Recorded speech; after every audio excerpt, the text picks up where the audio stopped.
Shri Amol Kohli.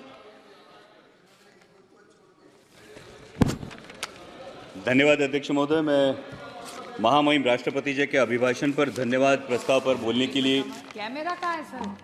They are not showing the speaker. No, it is okay. They are showing. Carry on, carry on, carry on. धन्यवाद अध्यक्ष महोदय। मैं महामहिम राष्ट्रपति जी के अभिभाषण पर धन्यवाद प्रस्ताव पर बोलने के लिए मेरी पार्टी राष्ट्रवादी कांग्रेस शरद चंद्र पवार पार्टी की तरफ से खड़ा हूं, जिस पार्टी को चिल्ला चिल्ला कर हम ओरिजिनल है ये कहने की नौबत नहीं आती, क्योंकि महाराष्ट्र की जनता ने फैसला कर दिया है कौन असली है और कौन नकली है। राष्ट्रपति जी ने जिन उपलब्धियों का उल्लेख किया उसके लिए मैं सरकार का अभिनंदन करता हूं, लेकिन कुछ बुनियादी सवाल है अध्यक्ष महोदय। जब 5वें नंबर की हमारी अर्थव्यवस्था, ये गौरवशाली बात है, लेकिन देश ये भी जानना चाहता है कि देश पर कर्जा कितना है, देश पर बोरोइंग्स कितनी है और देश के सकल उत्पाद के ये बोरोइंग्स कितनी फीसदी है और ये ऋण कब तक और कैसे चुकाया जाएगा। हमारी मराठी में कहावत है, ऋण काढून सण फार काळ साजरा करता येत नाही।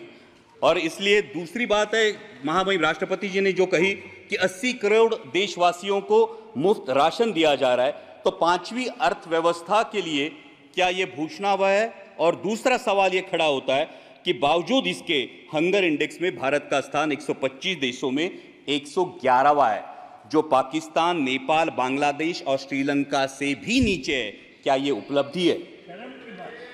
और अगला सवाल ये बनता है, जो 5वें नंबर की अर्थव्यवस्था है वो अपने जेन्युइन जो ईमानदार टैक्स पेयर्स है उनको क्या दे रही है? ये टैक्स पेयर्स को अपने बच्चों को शिक्षा के लिए प्राइवेट स्कूल में भेजना पड़ता है, उनको अपने हेल्थ के लिए हेल्थ इंश्योरेंस निकालना पड़ता है। सर, नौबत तो ये है कि जब नॉर्मल मिडिल क्लास आदमी बाइक खरीदने जाता है तो उसको 28% जीएसटी देना पड़ता है, लेकिन इस देश में जो कोई हेलीकॉप्टर खरीदना चाहता है उसको सिर्फ 5% जीएसटी है। तो क्या ये उपलब्धि है? ये हर देशवासी के लिए अर्थव्यवस्था है? ये सबसे बड़ी बात है। और इसीलिए ये सवाल बनता है कि जब अर्थव्यवस्था क्या सही में सुदृढ़ है या सिर्फ ये सूजन है जिसे सुदृढ़ता बताया जा रहा है। महामहिम राष्ट्रपति जी ने अपनी अभिभाषण में ग्रामीण अर्थव्यवस्था और डेयरी का उल्लेख किया, लेकिन दुर्भाग्यवश माननीय मंत्री महोदय यहां बैठे, लेकिन उसी दिन जो मिल्क पाउडर है उस पे इंपोर्ट ड्यूटी माफ करके मिल्क पाउडर आयात करने का एक निर्णय जो लिया गया। Sir, Yeah, but don't cut his time. he is not yielding. You are yielding. No sir, I'm asking sir ये दूध उत्पादक किसानों के लिए क्यों एकदम गलत बता रहे हैं, इससे I want you to kindly give me a chance.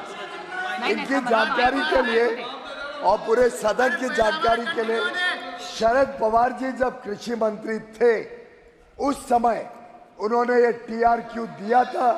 एक समय 10,000 Your turn time will come का, now. बाद में 25,000 टन का, और उस समय मिल्क पाउडर इंपोर्ट हुआ। What is that? Honorable Minister, your time will come. Your member is. See, next member is from party. उसका क्या संबंध है?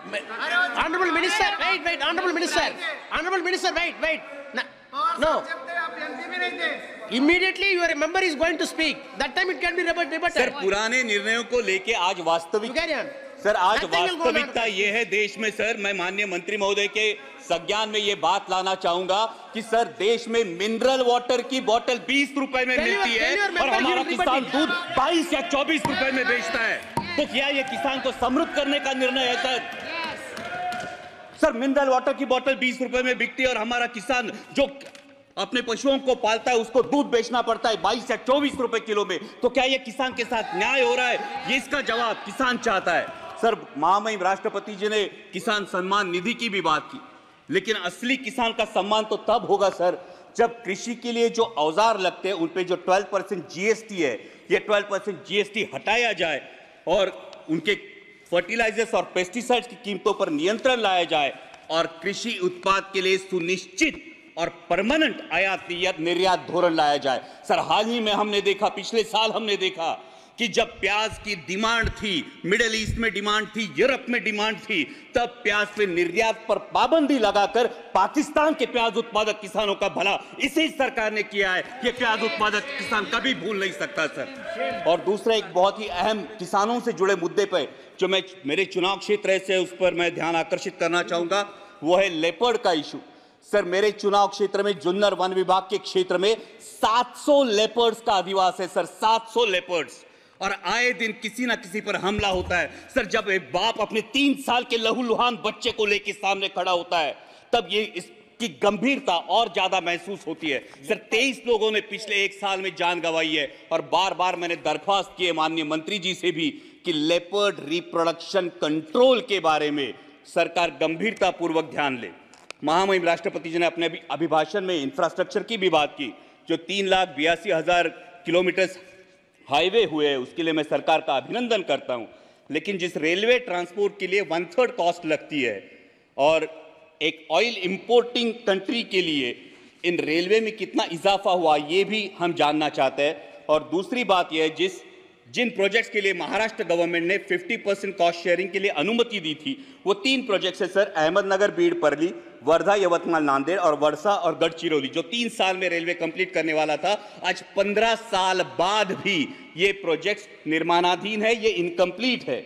और महाराष्ट्र के गोल्डन ट्रायंगल को जोड़ने वाली पुणे नासिक रेलवे जैसा एक एम्बिशियस प्रोजेक्ट, जिस प्रोजेक्ट की फाइल कैबिनेट अप्रूवल के लिए पिछले 2 साल से पड़ी है, ना उसको कैबिनेट अप्रूवल मिल पा रहा है और ना ही इसकी इंप्लीमेंटिंग एजेंसी तय हो रही है। साथ ही में दौंड से पुणे तक जो लोकल की डिमांड है, ये भी डिमांड अब तक उसकी आपूर्ति नहीं की गई है सर। डिफेंस सेक्टर के रिफॉर्म की महामहिम राष्ट्रपति जी के अभिभाषण में बात हुई, और आज ही मैं जब भाषण सब सुन रहा था तब भारतीय न्याय संहिता की अंग्रेजों के जमाने की कानूनों को बदलने की जो बात हुई, लेकिन सर डिफेंस के बारे में रेड जोन का ये मुद्दा है जो पिंपरी चिंचवड़ में और देश के 13 राज्यों में रेड जोन लागू होता है। ये रेड जोन 1903 के इंडियन डिफेंस एक्ट, अंग्रेजों के जमाने के कानून के तहत 2000 यार्ड का लागू होता है, लेकिन 1970 में जो स्टेक रेगुलेशंस हमने अपनाए, जो यूएन के स्टेक रेगुलेशंस हमने अपनाए, जिसको 2005 में अमेंड किया गया,